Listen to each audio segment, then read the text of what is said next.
they'd befriend a free-spirited younger couple. It almost sounds like a mashup of Greenberg and Frances Ha. Because I think he's pretty uptight in Greenberg, and in Frances Ha, she's very free-spirited.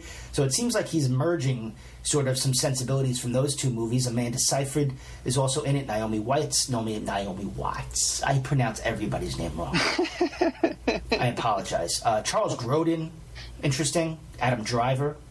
Well, Charles Grodin was just on Louis, too, and Louis knew how to use him. And so I guess Noah Baumbach's going to know how to use him also. He has a very specific sense of humor, and I forgot he's in this movie, and it makes me even more excited to see it because of that reason. Yeah, I'm looking forward to it, especially I think Adam Driver and Amanda Seyfried play that free-spirited younger couple. Ben Stiller and Naomi Watts play the uptight married couple. So I'm looking forward to it. I'm looking forward to seeing sort of how they each kind of relate to each other. And like I said, I love Frances Ha, and I think Baumbach's a terrific writer. He wrote and directed this movie. So that's one of my most anticipated. I didn't like Frances Ha as much as you did. Really? It scares me a little bit. It's such a New York movie, and I think New York critics and New York audiences sort of embraced it a little bit more than the rest of us did.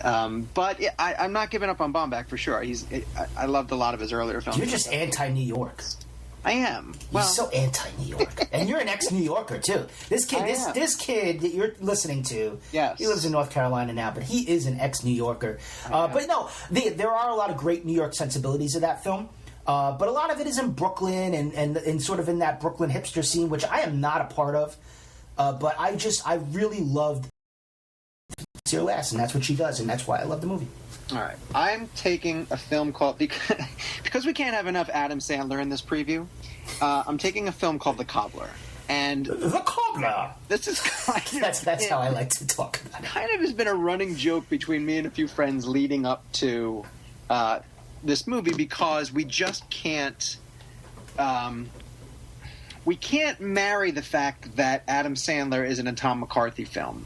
Tom McCarthy has made some brilliant films. His most recent film was Win-Win with Paul Giamatti. I like that movie. Oh, it's so great. Tom McCarthy typically gives amazing roles to fantastic actors. He had Amy Ryan and Paul Giamatti in Win-Win. He made The Visitor with Richard Jenkins. Yeah. He made The Station Agent with Patricia Clarkson, which was... Oh, yeah. Great character. Really great character-driven pieces. So he makes great films. And now he has a movie called The Cobbler. And it stars Adam Sandler as a guy who repairs shoes in a small New York shop. And it's a comedy fantasy where as he puts on these shoes, he lives in the lives of other people. And it stars Sandler, and it also has Dustin Hoffman, and it has Steve Buscemi in it, and it has Method Man and Ellen Barkin, and it just sounds really bizarre. Like, if you told me that Dennis Dugan was directing it, or Frank Coraci, it would be the next Sandler comedy. But it's Tom McCarthy, and I have to believe that he sees something in Sandler, and there's this script that we know nothing about, and there has to be something that the Tom McCarthy is going off saying, stay away from this. It's in Toronto, and it's directed by Tom McCarthy, so I have to try The Cobbler, but I won't be surprised if I regret the decision come Sunday after the press and industry screening. Yeah. I'm not crazy. I mean, there's enough there that I could take a chance on. Yeah, no, there's definitely enough there to take a chance on. It sounds like it could be a little bit whimsical. It's interesting that Adam Sandler has 2 movies at the Toronto International Film Festival. I'm curious to see. It's hard for me to talk about this movie without calling it The Cobbler. And I just want to say, hey, Cobbler.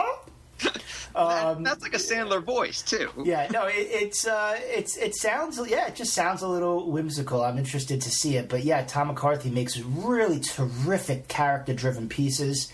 So I'm curious. I'm curious to see Adam Sandler play a cobbler. I'm terrified.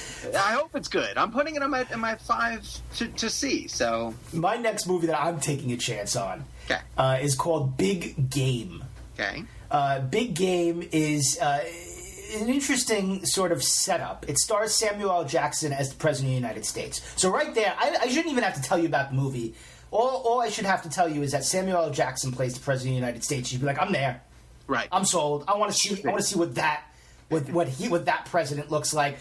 But here's where it gets interesting.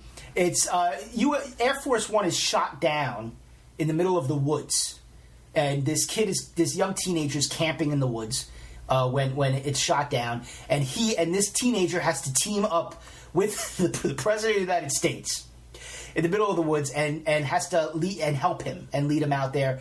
And I think people are looking for the president, and they're hunting them, as is the title, Big Game.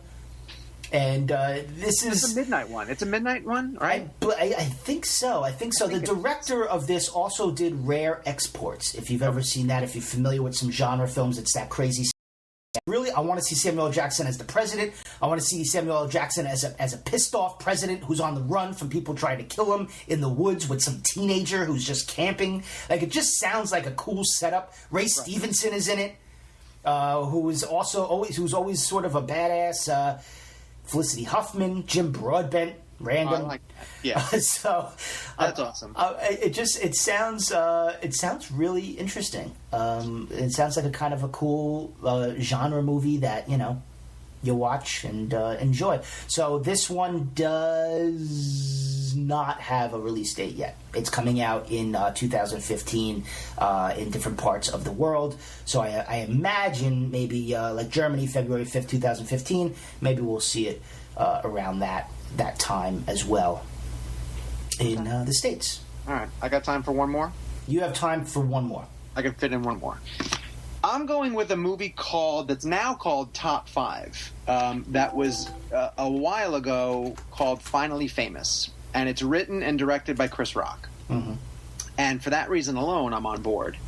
But it sounds like Chris Rock is going after some easy targets, but ones that he can get a lot of laughs at. He plays a comedian, a stretch there, who's married to a reality television star, or he's about to get married to a reality television star. That's his fiancée. And she convinces him to broadcast their wedding on her reality television show. And he thinks it's going to jeopardize his career at potentially becoming a serious actor.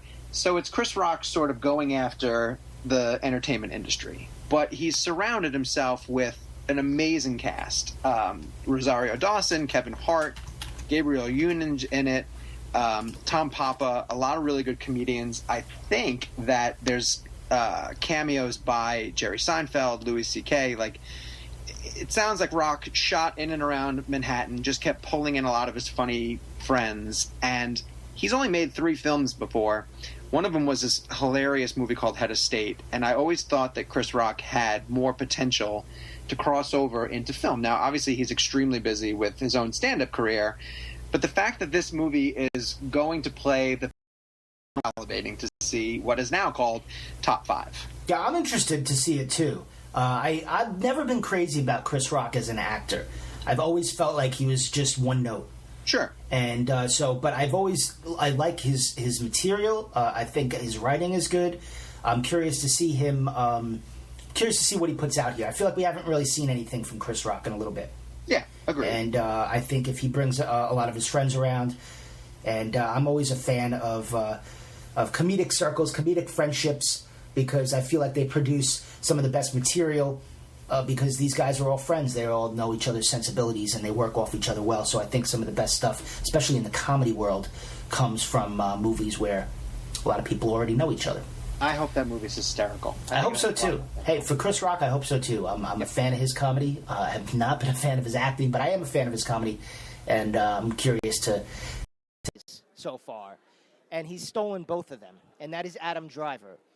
This is a guy that Adam Driver from Girls. Yes, he's going to be in Star Wars, and he's in a lot of films these days. And he's in a lot of films where he's playing that kind of guy from Girls.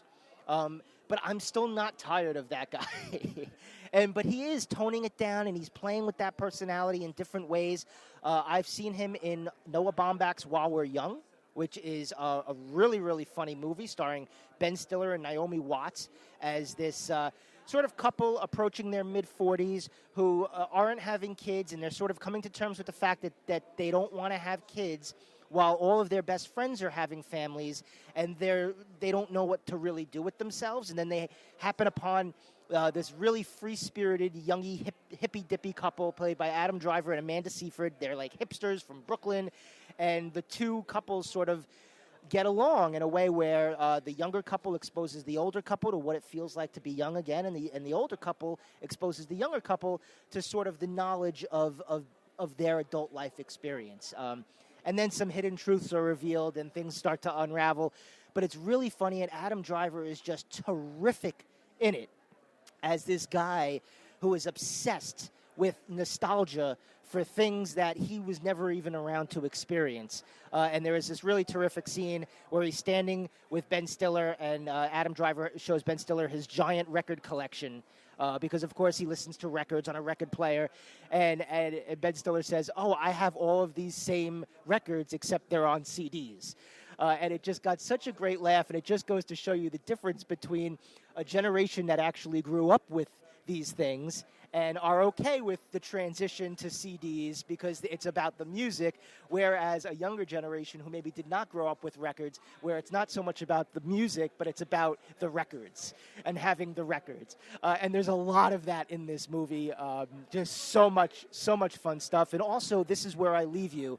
Adam Driver plays the younger brother in this ensemble family dramedy based on a book that I love to death by Jonathan Topper. Comes out, I think, within the next week or so, and it's really good. If you're a fan of the book, you're really going to like the movie. I think it's actually a good adaptation. It's a very difficult adaptation because it's such a huge cast. We're talking about Jason Bateman, Tina Fey, Adam Driver, there's Jane Fonda. There's a lot of people in it. It's a big family who all reunite after the father dies to sit Shiva for 7 days under the roof of the house that they grew up in, and all of the craziness that are in all of their lives. But also a good movie, a really solid film. So yeah, Adam Driver, I'm picking so far. He is stealing this festival. He is stealing every movie he is in, and I just love watching this guy. Your most favorite performance so far? This was the hardest category that we had to prepare for because there are a lot to choose from, and I'm going to call an audible. I'm going to give love to Jake Gyllenhaal, who was amazing in Nightcrawler. I want to sing the praises of Benedict Cumberbatch because I was lucky enough to see The Imitation Game early. He's fantastic as Alan Turing. He's, I think, absolutely going to get an Oscar nomination and deserves it. But I'd be lying to myself and I'd be lying to all of you guys if J.K. Simmons in Whiplash did not get the recognition for my favorite performance because he's a monster in that film. And he is... That's a film so far that has made me change how I think about certain things.